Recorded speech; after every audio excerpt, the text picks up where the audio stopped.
কুয়াকাটা নবনির্বাচিত সংসদ সদস্য এবিএম মোশাররফ হোসেনের সাথে মতবিনিময় সভা। আরিফ সিকান্দারের পাঠানো তথ্যচিত্রে দেখুন বিস্তারিত।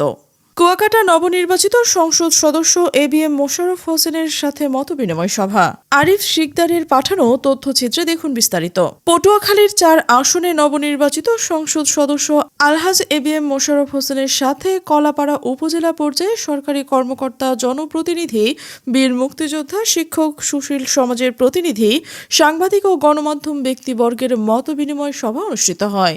বুধবার উপজেলা প্রশাসনের আয়োজনে সকাল 11টায় উপজেলা দরবার হলে এই মতবিনিময় সভা অনুষ্ঠিত হয়। এতে উপজেলা নির্বাহী অফিসার কাউসার হামিদের সভাপতিত্বে প্রধান অতিথি নবনির্বাচিত সংসদ সদস্য আলহাজ এবিএম মোশাররফ হোসেনকে ফুলেল শুভেচ্ছা দিয়ে বরণ করে নেন।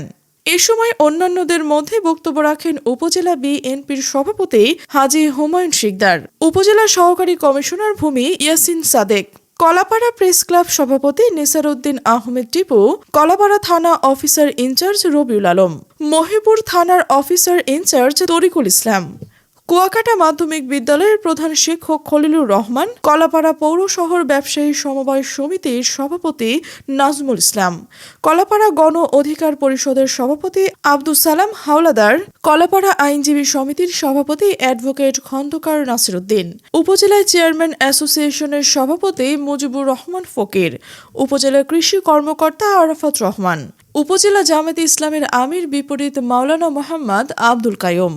বক্তারা দলমত নির্বিশেষে কলাপাড়া উপজেলার সকল সমস্যা সমাধানে এই উপজেলাকে আধুনিক উপজেলায় রূপান্তর করায় আশাবাদ ব্যক্ত করেন।